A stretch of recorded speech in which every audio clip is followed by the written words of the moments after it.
यशोमती मैया के नंद लाला। नारायण हरि, नारायण हरि।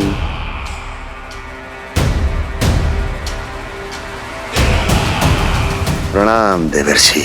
किस योजना में कितना लाभ है और कितनी हानि, यह आंकलन करते करते थक गए होंगे मथुरा नरेश। देवर्षि, आज मेरा ध्यान कैसे आ गया आपको? आप तो सदैव ही मेरे ध्यान में रहते हैं महाराज कंस। सत्य तो यह है कि मथुरा में जो भी हो रहा है मुझसे छिपा हुआ नहीं है। मैं जानता हूं कि आप किसी भी असुर को वृंदावन क्यों ना भेजें, और वो असुर कितना भी शक्तिशाली क्यों ना हो, कृष्ण का सामना नहीं कर पाता। या तो पराजय स्वीकार करके आपके पास लौट आता है, या तो फिर वीर गति को प्राप्त हो जाता है।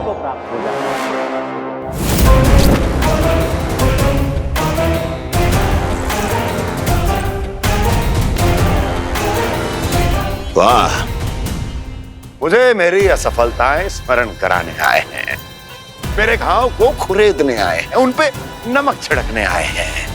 मित्र को शत्रु समझने की भूल मत कीजिए महाराज कंस। मैं तो आपकी सहायता करने आया हूं। हाँ, और मेरी सहायता। कृष्ण विष्णु अवतार है, आप विष्णु के भक्त हैं। मैं हूं विष्णु द्रोही, फिर भी तो आपके आराध्य को हानि पहुंचाना चाहता है, उसकी सहायता करना चाहते हैं आप। क्या आप निश्चित रूप से कह सकते हैं कि आप ब्रह्मांड के सभी नियमों को अच्छी तरह समझते हैं? अवश्य। आपके लिए बस इतना ही जानना पर्याप्त होगा कि मैं जो कुछ भी कर रहा हूं उसके लिए मेरे व्यक्तिगत कारण हैं। मैं तो बस आपके हित में पिछली बार की तरह एक सुझाव लेके आया था, पर यदि आप मेरा सुझाव सुनना भी नहीं चाहते तो आपकी इच्छा। नारायण हरि, नारायण हरि। कारण चाहे जो हो, इनके पिछले सुझाव के कारण ही आज मेरे शत्रुओं की संख्या कम है। अन्यथा मैं देवकी के अन्य पुत्रों को भी जीवित छोड़ देता, और आज वो सब अपने भाई के साथ मिलकर उसकी शक्ति को अनेक गुणा बढ़ा देते। ठहरिए देवर्षि,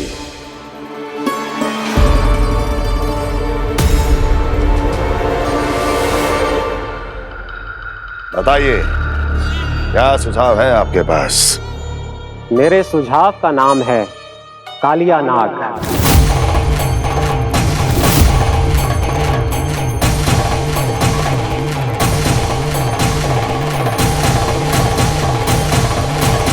उसके विषय में मैं जानता हूं देवर्षि। तो समस्या ये है कि मैं स्वयं उससे मिलने नहीं जा सकता, उससे भेंट नहीं कर सकता। उस कृष्ण की हत्या के लिए उसको वृंदावन जाने के लिए तैयार नहीं कर सकता। तो मत जाइए उसके सामने, और ना उसे भेजिए कृष्ण के सामने। हर बार आप किसी न किसी असुर को अपने शत्रु के क्षेत्र में भेजते हैं, जहां शत्रु उसका सामना करने के लिए पूरी तरह से तैयार होता है और आपका असुर मारा जाता है।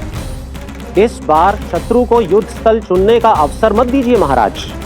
इस बार योजना का जाल ऐसे बुनिए कि कृष्ण स्वयं उसके पास जाने के लिए विवश हो जाए। कालिया नाग स्वयं काल है, मृत्यु का दूसरा नाम है। उसके विष का उपयोग अपने लाभ के लिए कीजिए महाराज। वैसे कालिया के विष की अधिकता का अनुमान तो होगा ही आपको।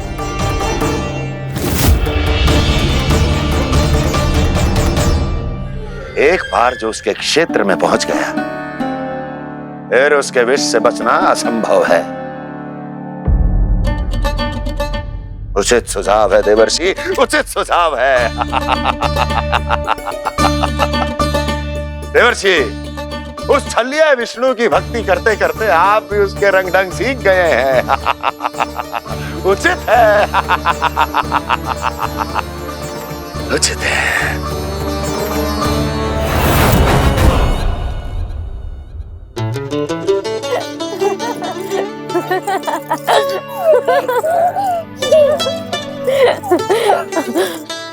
बस बस, बहुत आनंद ले लियो लल्ला।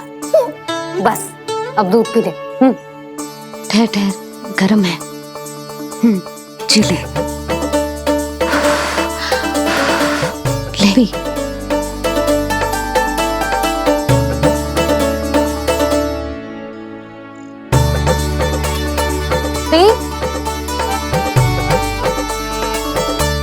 मैं ना होती तो ना जाने क्या होता तेरा। अपने आप दूध भी ना पी सकते है, भावला कहीं का। आपकी इस प्रेम के लिए तो मैं धरती पे आया हूँ मैया। मैं भी यही सोच रहा हूँ यशोदा कि तुम ना होती तो मेरा क्या होता। इसी बात पे थोड़ा दूध और कजू खाने को दे दो। अरे मैं तो भूल ही गई। तनिक ठहर जाओ जी, दूध पी लेना तो आपके लिए भी कछु ले आती हूँ।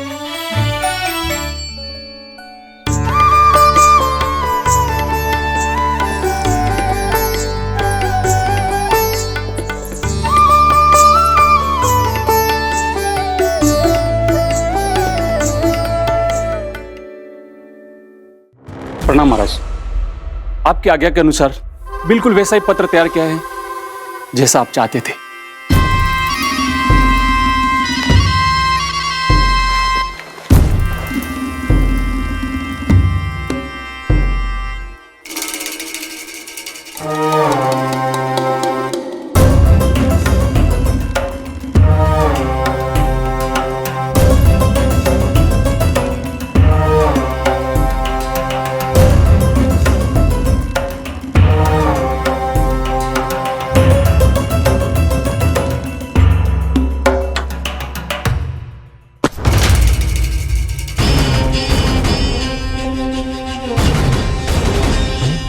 कृष्ण जन्म से लेकर आज तक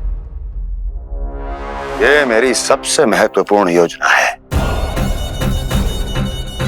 इसका सफल होना निश्चित है दूत,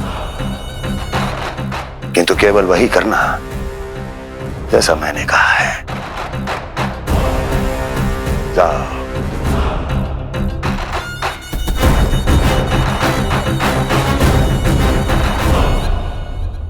कान्हा,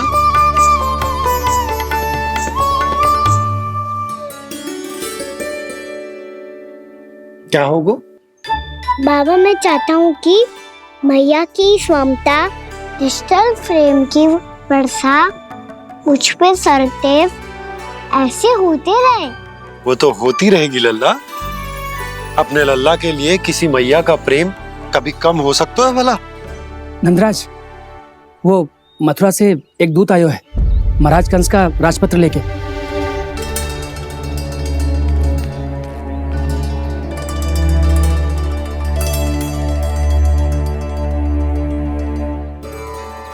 कान्हा अब क्या करने वाला है? तेरे बाबा कहाँ गए? हाँ? कंस मामा का खेल आरंभ हो गया है, पर मैया वो सब सुनेगी तो व्यर्थ चिंतित हो जाएगी। बस थोड़ा बाहर गया मैया, कछु खा लिये से। बाहर इस समय? मैया क्या होगा? मैया देखो ना, पीठ पे कुछ हो रहा है।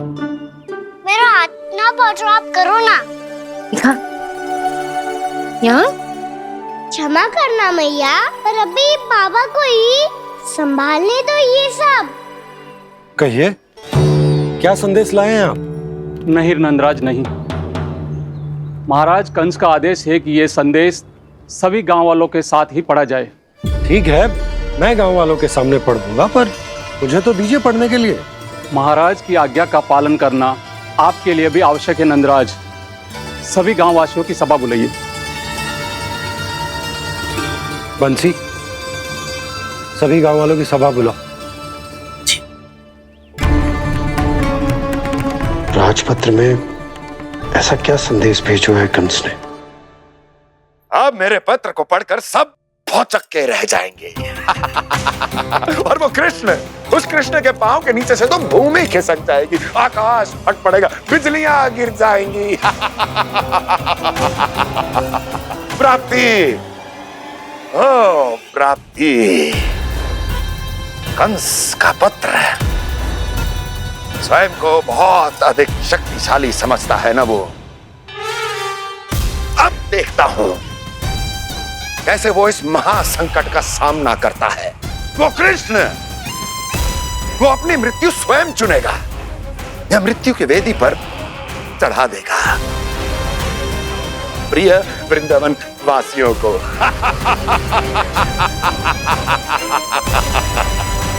अब आएगा आनंद प्राप्ति, अब आएगा आनंद। सबको इकट्ठा करवा के ही पढ़वाएगो। अवश्य ही कोई विशेष संदेश दिया होगा कंस ने। मैं भी यही सोच रही हूँ सुलक्षणा जी, कछु ना कछु तो विशेष है, पर जे हो क्या सकता है? हाँ, बात तो सही है। ऐसा क्या हो सकता है? सभी गांव वासियों के सामने पढ़ा जाए, कछु तो विशेष अवश्य लग रहे हो। बाहर तक कोलाहल क्यों हो रहा है? मैया, मैया, अब क्या होगा? मैया देखो ना, सर पे कछु हो रहा है। लल्ला, नारायण ने तुझे हाथ दिए हैं ना? पीठ की बात अन्य थी। अपने सिर की सेवा स्वयं कर। सर पे तो हाथ पहुंच रहा है ना?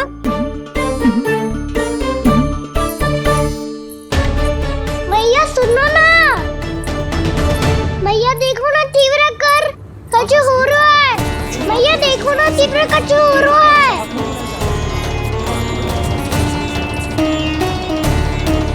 सब लोग आ चुके हैं, अपना संदेश सुनाइए आप। गोपराज नंद और सभी वृंदावन वासियों को सूचित किया जाता है कि मथुरा अधिपति और आप सभी के महाराज कंस ने कल सुबह भव्य पूजा का आयोजन किया है। इसके लिए राज्य को वृंदावन के क्षेत्र के निकट यमुना नदी के मध्य में खिलने वाले 1 कोटि कमल के पुष्पों की आवश्यकता है। इसीलिए आप सभी को यह आदेश दिया जाता है कि ये सभी कमल के पुष्प प्रथम पहर से पहले राजसभा में पहुंचा दिए जाए। इतने सारे वो भी प्रथम पहर से पहले कैसे हो सकते हैं? यदि आप ऐसा करने में असफल रहे तो इसे राज आज्ञा का उल्लंघन माना जाएगा और राजद्रोह के आरोप में आप सभी को कड़े से कड़ा दंड दिया जाएगा। स्मरण रहे, यदि कल की पूजा में इन 1 कोटि कमल के पुष्पों का ना पहुंचने के कारण कोई व्यवधान आया तो समस्त वृंदावन वासियों को दोषी माना जाएगा और पूरे गांव को निवासियों सहित धूल में मिला दिया जाएगा। कल प्रथम पहर तक का ही समय है आप सबके पास।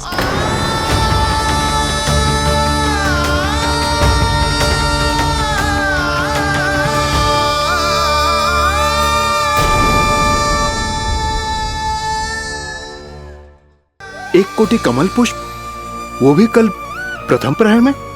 ऐसे कैसे संभव है? और कोई साधारण पुष्प ना, यमुना नदी के मध्य खिलने वाले विशेष कमल के फूल चाहिए उन्हें। लेकिन यमुना नदी में तो कालिया नाग ने विष घोल के रखा है, तो फिर कैसे हो पाएगा? यह संभव है। हमारी मृत्यु का संदेश भेजा राजा कंस ने। सदैव की भांति इस समस्या पर भी गांव के बड़े ही विचार करेंगे। बालकों का यहाँ होना उचित ना है।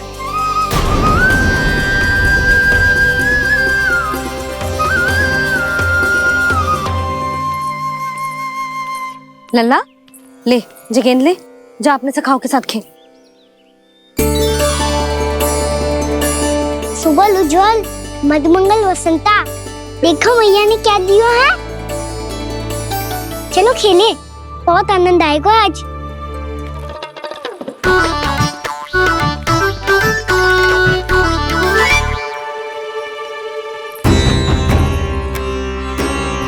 भानु, बंसी, जाओ और शीघ्र ही वो घेरे का कार्य समाप्त करो।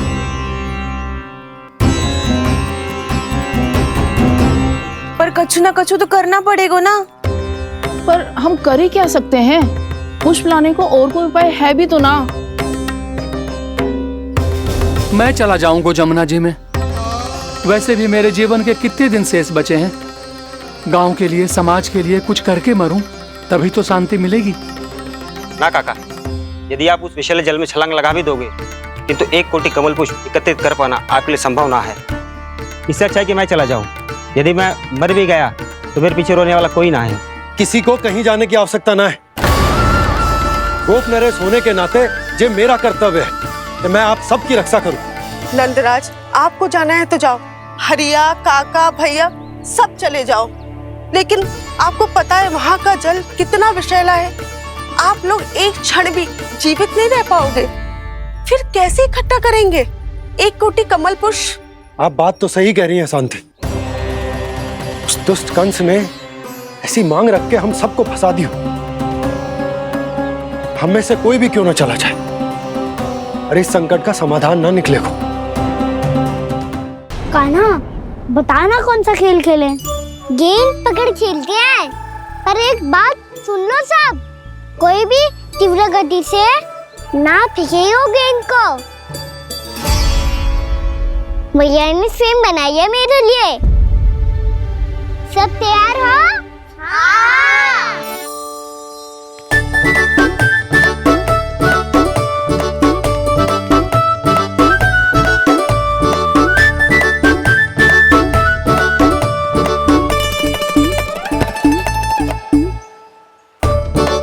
मुझे दो, मुझे दो।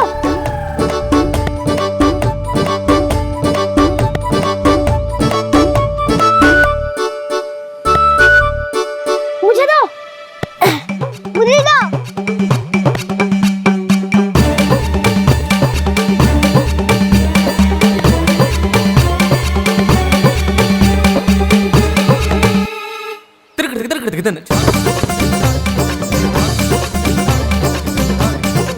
कान्हा, इतनी धीरे से फेंकेगो तो कैसे आनंद आएगो? थोड़ा बल लगा के फेंक। हाँ कान्हा, हम अभी बड़े हो गए हैं, तू अब भी छोटे बालकों की तरह फेंक रहा है।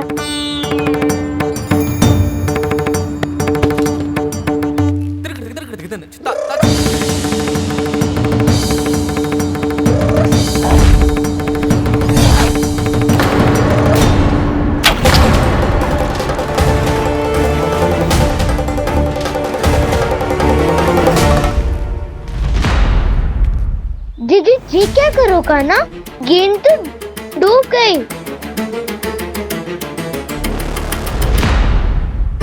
अच्छा, तो ये सब इसकी योजना का भाग था ताकि ये कालिया का सामना कर पाए। तुम सबने तो कही थी तीव्र गति से फेंको। देखो सिखवा दी ना मेरी गेम। मुझसे नदी में। अब मुझे जाके लानी पड़ेगी। रुक जा कान्हा, रुक जा कान्हा। जी क्या बोल रहे थे कान्हा? इसमें तो बहुत संकट है। कोई भी संकट मेरी मैया का उपहार खोने से बड़ा ना है। बहुत प्रेम से बना के उन्होंने दी थी। हे नारायण, कोई उपाय समझ में ना आ रहा है। भैया, अब कैसे करेंगे हम अपने गांव की रक्षा? कीड़े पड़ेंगे उस दुष्ट को। यदि उसके कारण किसी के प्राण चले गए तो कौन सा फल मिलेगा उसे इस पूजा का? तुम सही कह रही हो यशोदा। हमारे पास कोई और दूसरा विकल्प भी तो ना है। यदि हमने मथुरा की राज आज्ञा का पालन ना किया तो इसका दुष्परिणाम पूरे गांव को भुगतना पड़ेगा।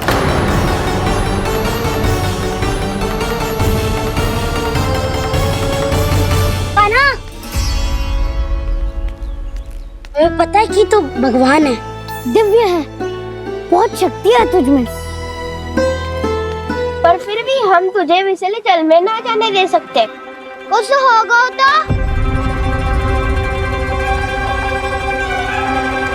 तुम सब इतनी हट कर रहे हो तो ठीक है, ना जाऊंगा। गेंद कहाँ गिरी है, कितनी दूर गई है, ये तो देख लूं, ताकि उसे बाहर निकालने का कोई उपाय ढूंढ पाऊं।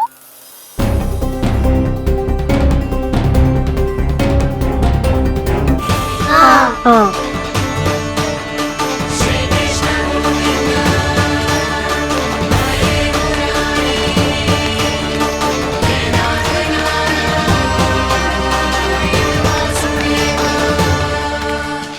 कान्हा की ये लीला तो समझ ही नहीं आ रही। पहले इसने देवश्री नारद को मथुरा जाकर कंस को भड़काने के लिए कहा, फिर स्वयं ही दुखी भी हो गया कि अब इसका रहस्य सबके सामने खुल जाएगा। और अभी स्वयं ही तो इसने कहा था कि गेट बहुत महत्वपूर्ण है, फिर स्वयं ही उसे नदी के विषैले जल में फेंक दिया।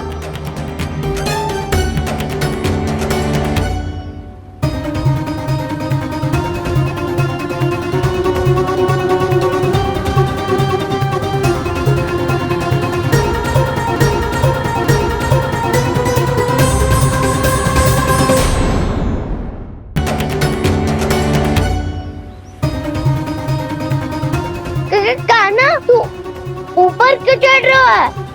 अरे ऊंचाई से देखूंगा तभी तो गेंद दिखेगी।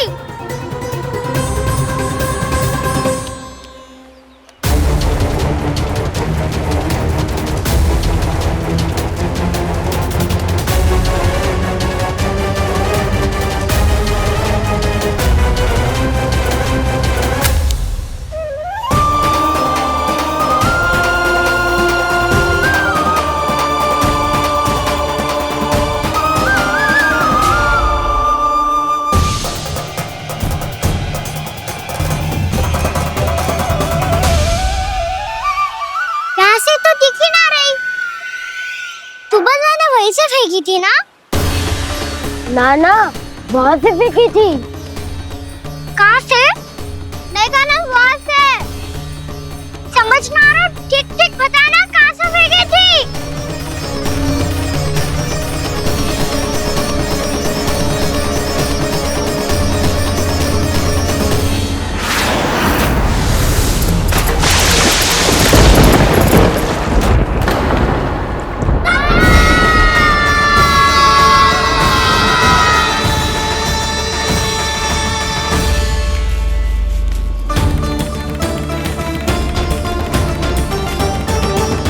कालिया नाग के क्षेत्र में जाकर कोई भी जीवित वापस ना लौट सको।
क्या किया कान्हा ने?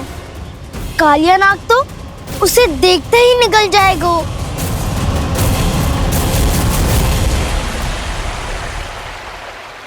तो आरंभ से अब तक सब कुछ उसकी लीला का ही भाग था।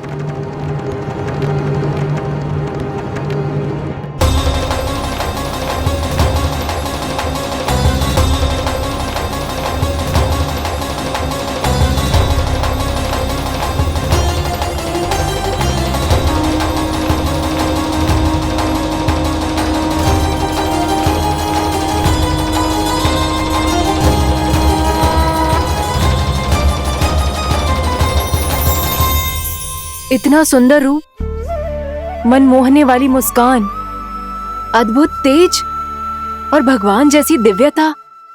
कौन हो तुम? हाँ, तुम्हें देखकर तो हम सब सम्मोहित ही हो गए।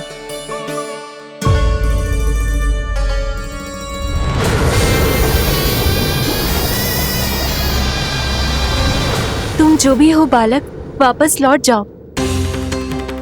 हमारा हृदय तुम्हें ही देखते रहना चाहता है, किंतु यदि हमारे पति जाग गए तो तुम्हें अवश्य हानि पहुंचाएंगे। ये बहुत विषैले है बालक, कालकोट जैसे भयानक। इनके विष से तुम नहीं बच सकोगे। नंदराज, कालिया नाग के विष का प्रभाव बढ़ते ही जा रहा है। पहले 8 कोस तक उसके विष का प्रभाव था, अब तो 1 योजन से अधिक क्षेत्र में फैलो है। जल पीने के प्रयास से अनेक पशु मारे गए हैं और नदी के निकट के वृक्ष और वनस्पति सब नष्ट होने लगे।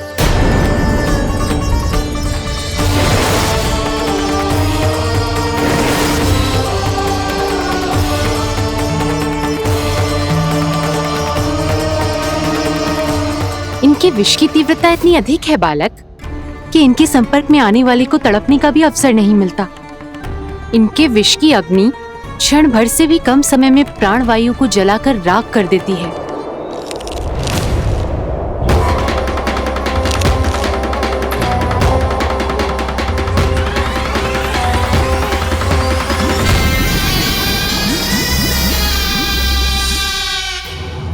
तब तो समस्या और भी गंभीर हो जाएगी। मैंने तो सुनो है कि कालिया नाग कम से कम 2 योजन लंबा है, सैकड़ों फन है उसके।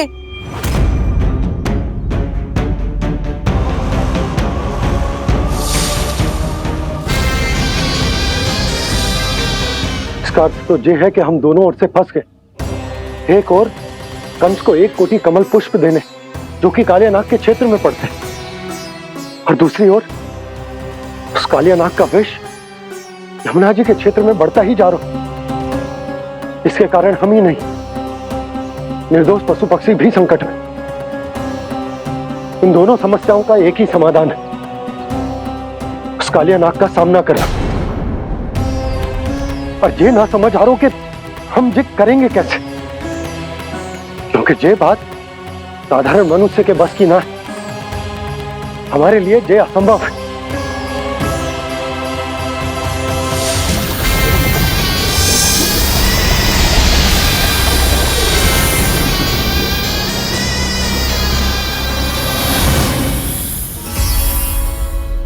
अब तो तुमने अपनी आंखों से भी देख लिया बालक, ये कितने विषैले हैं। नींद में भी विष उगलते हैं। इससे पहले कि तुम्हें कुछ हो जाए, चले जाओ यहाँ से, मान लो हमारी बात। आप सब मुझे जानती भी नहीं और फिर भी मेरी इतनी चिंता कर रही हैं आप। माँ की ममता भेदभाव नहीं जानती। तुम भी किसी के पुत्र हो और हम सब भी माँ हैं। एक माँ को हर बालक में अपनी ही संतान दिखाई देती है, इसलिए हम तुमसे विनती करते हैं, वापस चले जाओ, बचा लो अपने प्राण। मेरी चिंता मत कीजिए, मुझे कुछ नहीं होगा। होगा, अनर्थ होगा यदि ये उठ गए तो।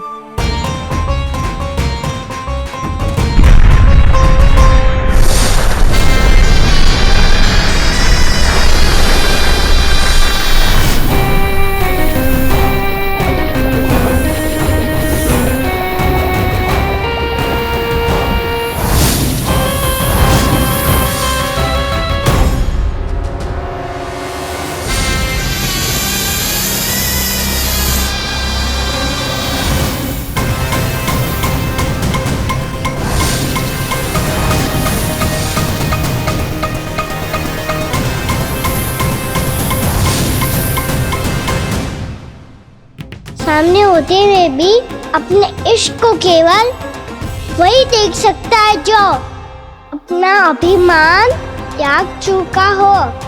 पर पूर्व जन्म में मेरा भक्त होने के नाते मेरा सत्य स्वरूप देख पाने में मुझे इसकी सहायता करनी चाहिए।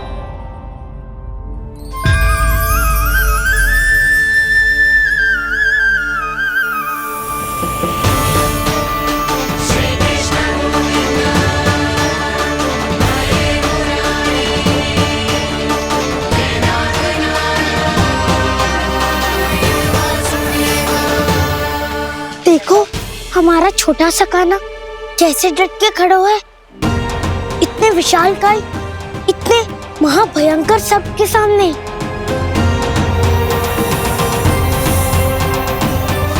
ये कोई भगवान नहीं है जो इसके सामने हाथ जोड़ रही हो तुम सब।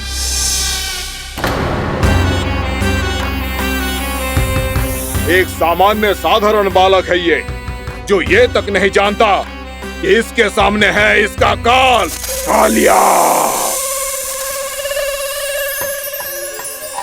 तू कौन है बालक? मेरे इतने निकट आकर भी तू जीवित कैसे है? मेरी नहीं, अपनी चिंता करो कालिया। बहुत मनमानी कर ली तुमने। अब बस मैं तुम्हें रोकना हूँ। अब बस मैं तुम्हें रोकना हूँ। मैं तुम्हें रोकना हूँ। बित्ते भर का है तू, मेरे विष के बारे में जानता ही क्या है? और कहता है मुझे रोकने आया है। किससे? किससे रोकना चाहता है तू मुझे? मुझे क्रोध दिलाने की भूल मत कर बालक। अपनी फुंकार से ही तेरी इस मुस्कुराहट को अंतिम मुस्कुराहट बना सकता हूं मैं। शीघ्र बता, कौन है तू और किसने भेजा है तुझे? तुम्हें आवाज दी है कि अपनी पुकारों से तुम कितना विष भूल चुके हो। पवित्र यमुना नदी को कितना दूषित कर दिया तुमने। और यही नहीं, तुम्हारे कारण निकट के जीव जंतुओं, वृक्ष, वनस्पतियों सबको हानि पहुंच रही है। तो क्या? मुझे उससे क्या? मुझे है, मुझे है।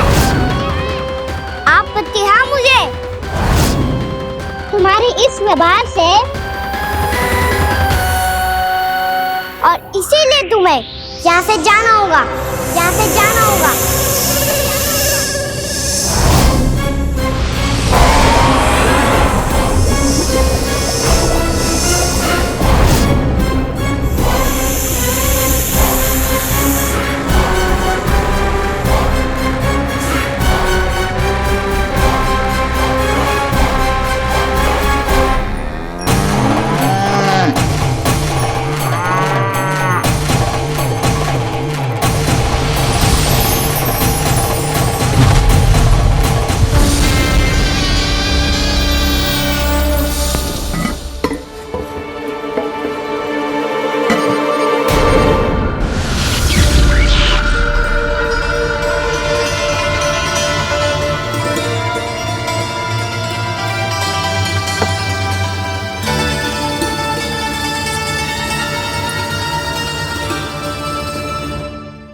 मुझे आदेश देने का साहस भी कैसे किया तूने?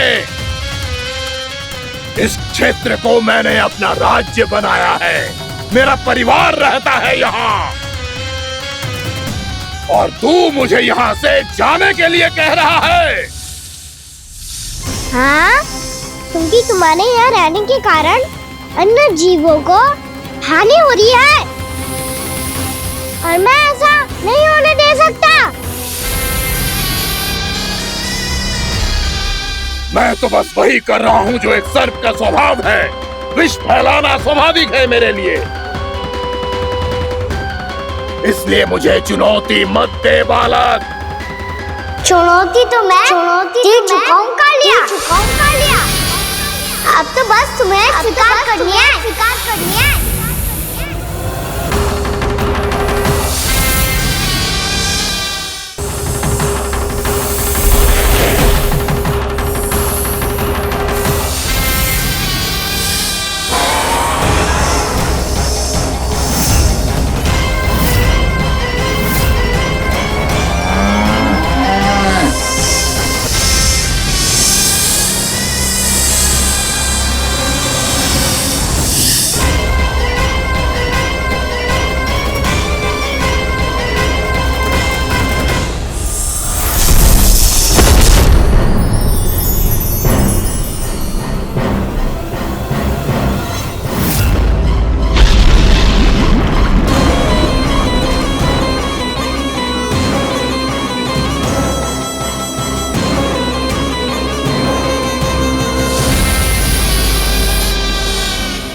अपनी भूल को पहचानो कालिया।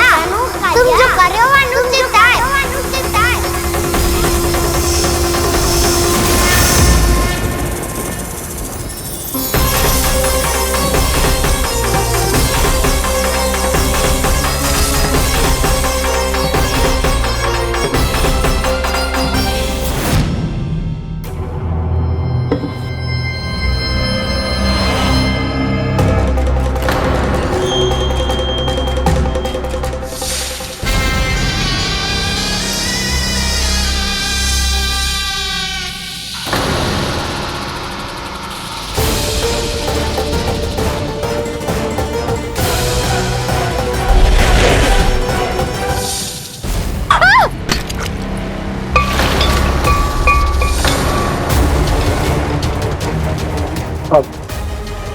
मैं आता हूं।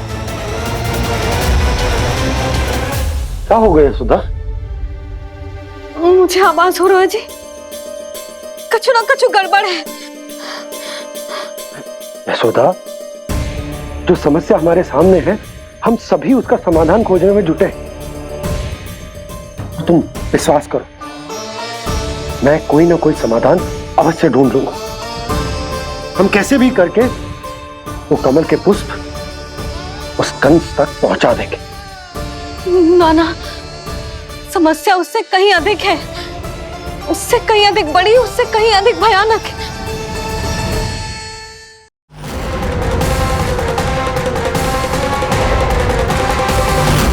विस्की ये बूंद से ही सबके प्राण चले जाते हैं।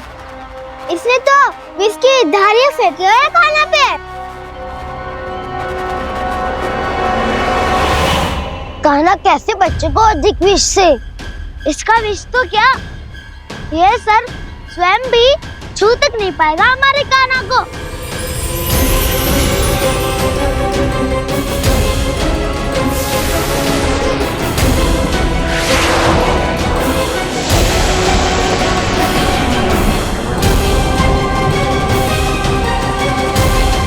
तुम्हारे सखा को, मेरे भाई को कोई हानि नहीं पहुंचा पाएगा। ये कान्हा का सत्य चाहे जो हो बलराम, पर अभी तो जो एक बालक ही है ना। देखो कैसे विष के कारण स्थिर हो गया है।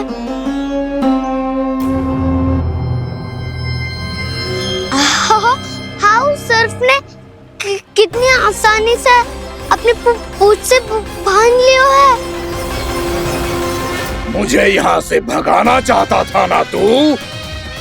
अब मैं तुझे दिखाऊंगा अपना सामर्थ्य। ये मूर्ख किसे बांधना चाहता है अपनी पूंछ में? उन्हें जिनका विस्तार सारे ब्रह्मांड में है, या उन्हें जो स्वयं अनंत है? पर देवराज, प्रभु ऐसा करने ही क्यों दे रहे हैं कालिया को? आप सब भूल रहे हैं देवगण, कालिया पूर्व जन्म में प्रभु का बहुत बड़ा भक्त था।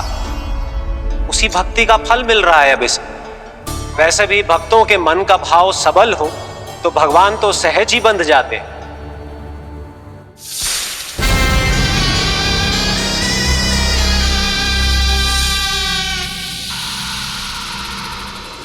बलराम, तुमने ही तो कही थी कान्हा को कछु ना होगो।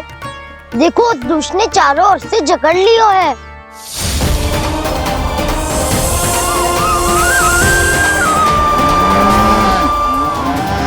जी, क्या कह रही हो तुम?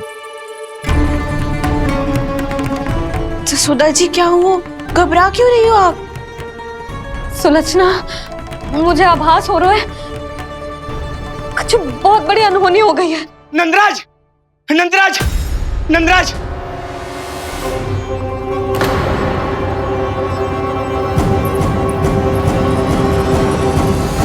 नंदराज, कान्हा ने जमना नदी में छलांग लगा दी है। कान्हा ने जमना नदी में छलांग लगा दी है। कान्हा ने जमना नदी में छलांग लगा दी है। कान्हा जमना में कूद गया है। मुझे लगा था आज कछु गड़बड़ होने वाली है। मुझे आज कान्हा को ना जाने देना चाहिए था।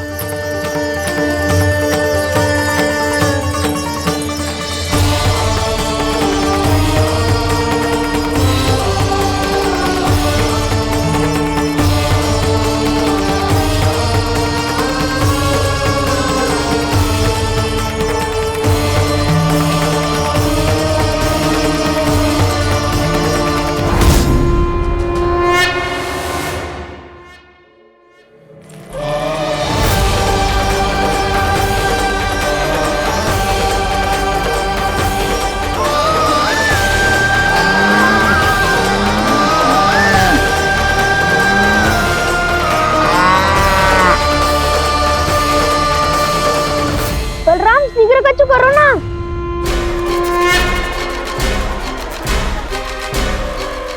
कुछ भी करो पर कान्हा को बचाओ। नाग बहुत भयंकर है, कान्हा अकेले ना संभाल पाएगा इसे।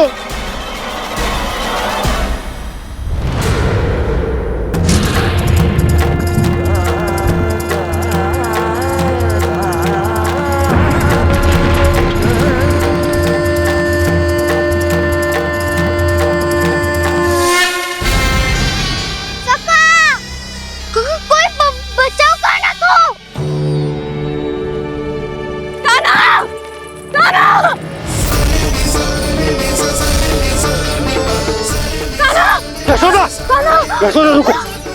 छोड़ दो मुझे, छोड़ दो मुझे। जीजी संभालो, बावली हो गई है। जीजी संभालो। कान्हा, कान्हा।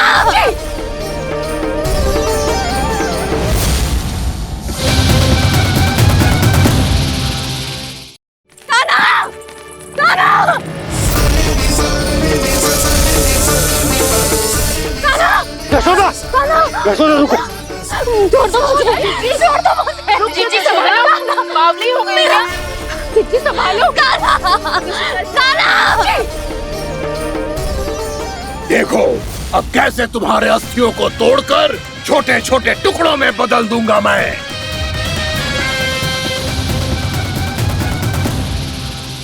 अगर जी आप जाओगी तो आप भी फंस जाओगी। अपने लल्ला के लिए मैं किसी भी संकट का सामना करने के लिए तैयार हूँ। छोड़ो ना यशोदा, हमें कोई और उपाय खोजना पड़ेगा। हाँ। कोई और उपाय? आप देख ना रही मेरा कान्हा किस दशा में है। कान्हा मैया के वश में नहीं है, नहीं तो ये अपने लल्ला के लिए साक्षात काल का भी सामना कर ले। ये तो केवल कालिया नाग है। हे नागराज, आप मेरे प्राण ले लो पर कान्हा को छोड़ दो। ना नागराज, आप मेरे प्राण ले लो, मैं विरोध भी ना करूंगी। ना नागराज, आप मुझे मार दो पर मेरे कान्हा को छोड़ दो। ना ना ना ना नागराज, मेरे प्राण ले लो। हमारे कान्हा से क्या शत्रुता है आपकी? प्रभु के लिए जो प्रेम यशोदा मैया के हृदय में है, वही इन सभी गोपियों के हृदय में भी है।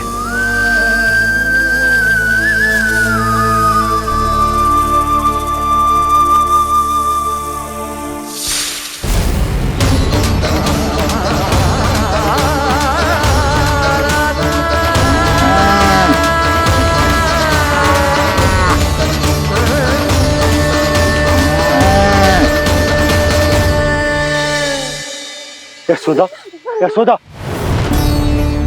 देखो इन गोपियों को, इन गैयाओं को। इन सब के मन में भी तुम्हारी भांति ही ममता भरी हुई। वो सब भी कान्हा से उतना ही प्रेम और स्नेह करती है, उतनी ही ममता से भरी हुई है जितनी कि तुम। तो तुम ही सोचो, जिसके साथ इतनी ममता और इतना स्नेह, इतना प्रेम, उसका कोई क्या कर सकता है? उस कालिया नाग का विष इस सब आशीर्वादों के सामने कछु ना है। कछु करो जी। उसे बोलो वो मेरे प्राण ले ले, मेरे कान्हा को छोड़ दे। यशोदा,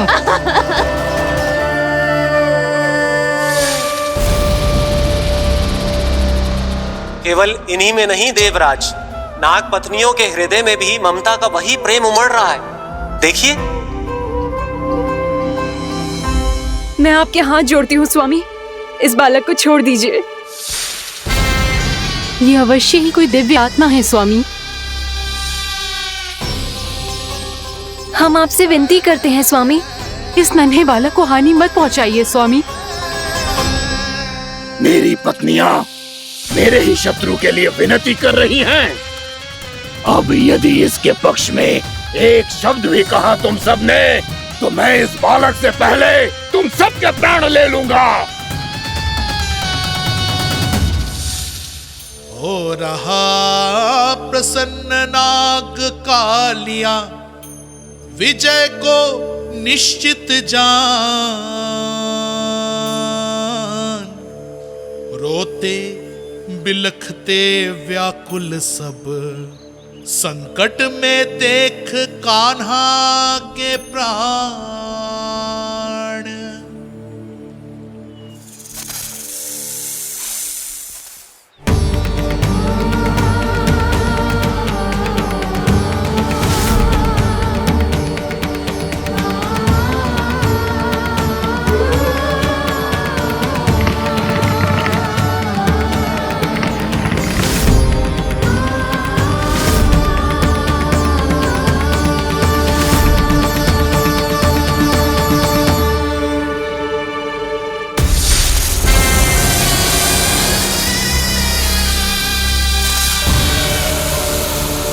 कुछ करो जी, मेरे लल्ला को बचा लो, कोई तो कुछ करो। जीजी संभालो जसोदा। यशोदा, यशोदा तुम शांत हो जाओ, मैं कान्हा को वापस लेकर आऊंगा, मैं रक्षा करूंगा उसकी। ना नंदराज, नंदराज नहीं। कम से कम आप तो समझो नंदराज, कालिया के पास आप जाओगे तो आप भी फंस जाओगे।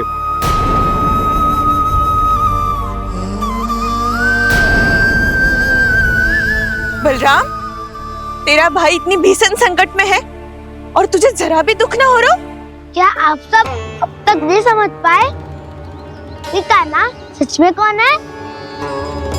छोटे बाबा, आप तो उसका सत्य जानते हैं ना?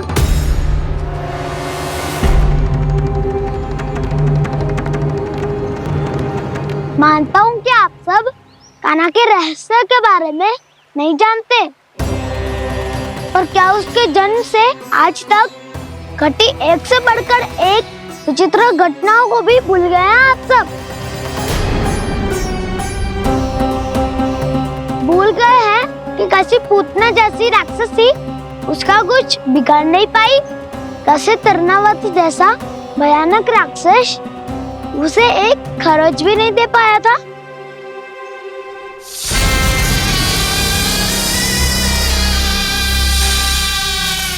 आप सबने अपनी आंखों से देखा था ना, बकासुर से कान्हा की रक्षा करने देवता स्वयं आए थे, पर सत्य तो ये है कि वो सभी देवता भी उस असुर के सामने असमर्थ हो गए थे। तब कान्हा ने बहुत ही आसानी से उस भयंकर असुर का वध किया था, एक ही बार में धराशायी कर दिया था उसे। तो आप सभी सोचिए, बार बार ऐसे असाधारण कार्य करने वाला बालक साधारण कैसे हो सकता है? अब तो आरंभ से ही सारा सत्य जानते हैं छोटे बाबा। रहस्य छुपाने में सदैव कान्हा की सहायता करते आए हैं आप, और आज आप स्वयं ही उसके सत्य को भूल रहे हैं। और तुम सब भी तो जानते हो कान्हा की शक्तियों के बारे में, तो क्या तनिक भी विश्वास ना है अपने सखा पे? बलराम जी, तू क्या कह रहे है? मैंने जो कहा उसका एक एक शब्द सत्य है छोटी माँ। यदि प्रभु की इच्छा हुई तभी कुछ ही क्षणों में सब कुछ अपनी आंखों से स्वयं अनुभव कर लेंगे आप।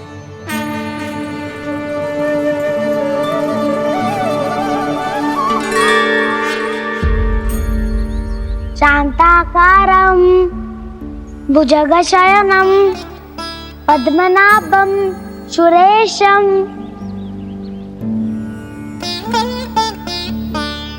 विश्वाधारं गगनसदृशं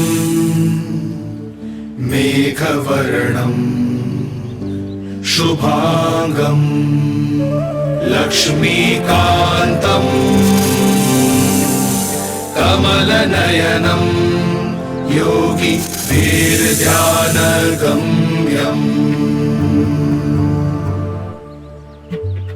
वन्दे विष्णुं भवभयहरं सर्वलोकैकनाथम्।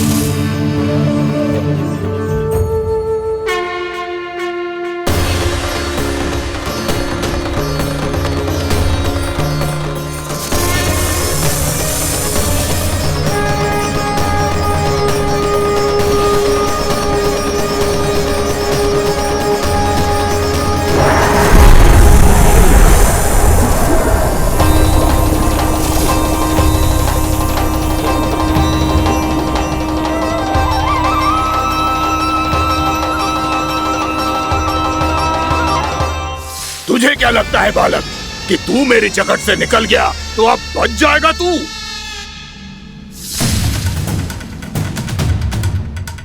मेरे विष से अपनी प्राण रक्षा करने में सफल रहा, मेरी जकड़ से भी छूट गया, पर मेरे दंश से नहीं बच पाएगा।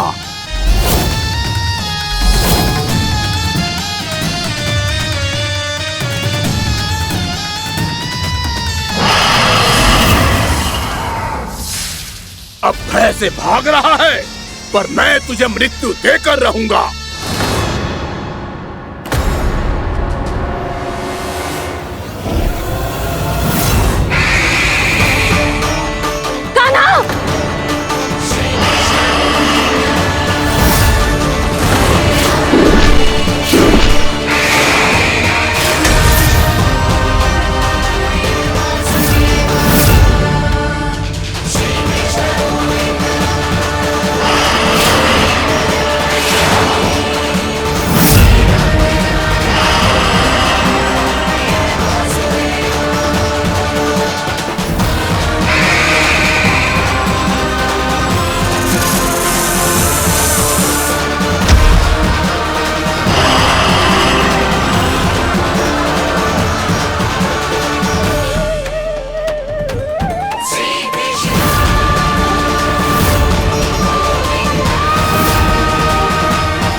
मेरा नन्हा सा कान्हा कितनी देर भाग पाएगा?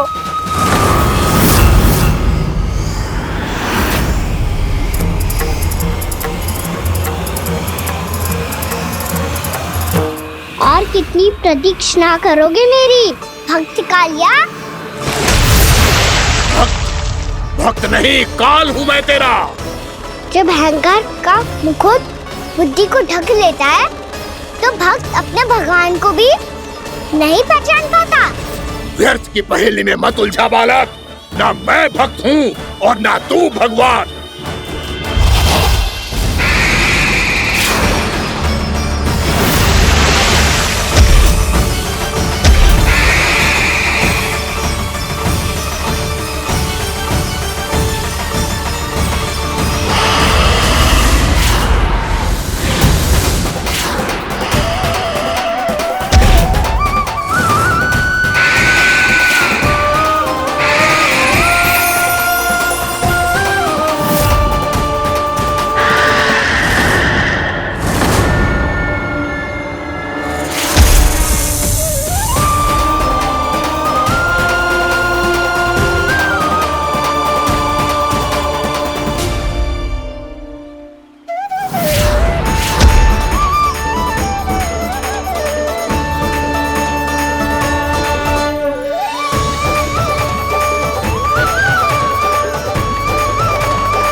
आप सब जिसके लिए इतने व्याकुल हो रहे थे, उसे छूकर कालिया नाग का हलाहल जैसा विष भी चरणामृत बन गया है और यमुना जी के जल में फैल चुके विष के प्रभाव को भी नष्ट कर रहा है।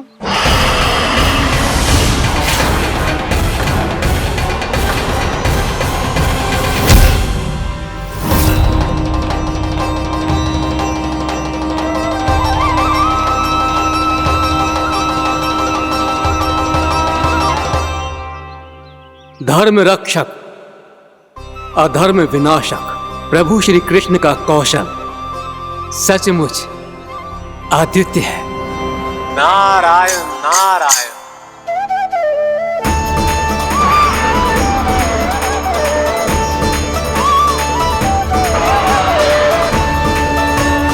मेरा भार तुम्हारे भीतर के अहंकार का प्रतीक है कालिया। अब तुम्हारा अहंकार, तुम्हारा अपान मेरे पाँव के नीचे है और तुम्हारी पूंछ अर्थात तुम्हारे प्राण मेरे हाथ में। अब तुम क्या करोगे भक्त?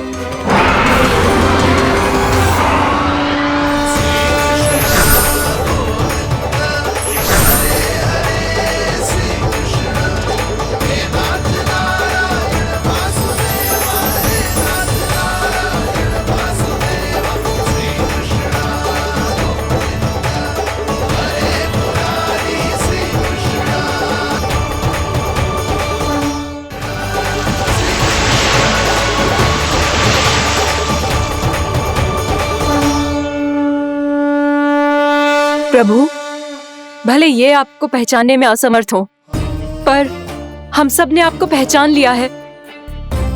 हाँ प्रभु, एक भक्त होने के नाते और एक अर्धांगिनी और माँ होने के नाते मैं आपसे इनके प्राणों की भिक्षा मांगती हूँ।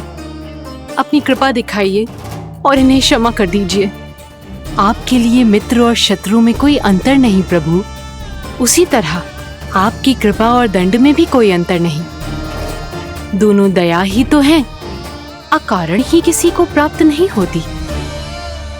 हमें विश्वास है कि हमारे पति को मिला ये दंड कोई अभिशाप नहीं है, आपका वरदान है। ये सत्य है प्रभु कि इनसे बहुत से पाप हुए हैं। इनके विष से बहुत सारे जीव जंतु को हानि पहुंची है, पर अब आपके चरण इनके शीश पर पड़ गए हैं। ऐसी कृपा तो बड़े बड़े महान महात्माओं को भी दुर्लभ है, और इन्हें प्राप्त हुआ तो अवश्य ही ये किसी महान पुण्य का ही फल है। हे प्रभु, उन्हीं पुण्य कर्मों की शक्ति का आह्वान कर मैं आपसे विनती करती हूँ, इन्हें प्राणदान दीजिए। मैं अपने इस भक्त को क्षमा अवश्य करूँगा देवियों, यदि ये अपने अहंकार को त्याग कर मुझे पहचान ले तो।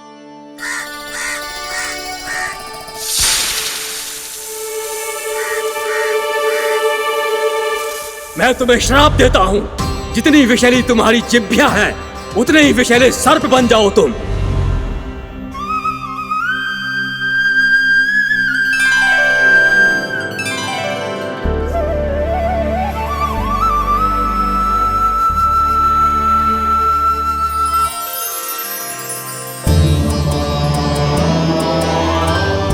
नारायण, मुझे क्षमा कीजिए नारायण।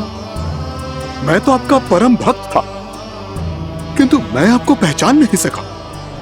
इसका दंड तो मुझे मिलना ही था, किंतु मैं अब प्रायश्चित करना चाहता हूं। इसके लिए यदि आप मेरे प्राण भी ले लेंगे तो भी मुझे कोई दुख नहीं होगा। मैं अपना जीवन, मृत्यु और अपना अस्तित्व सब कुछ आपको समर्पित करता हूं।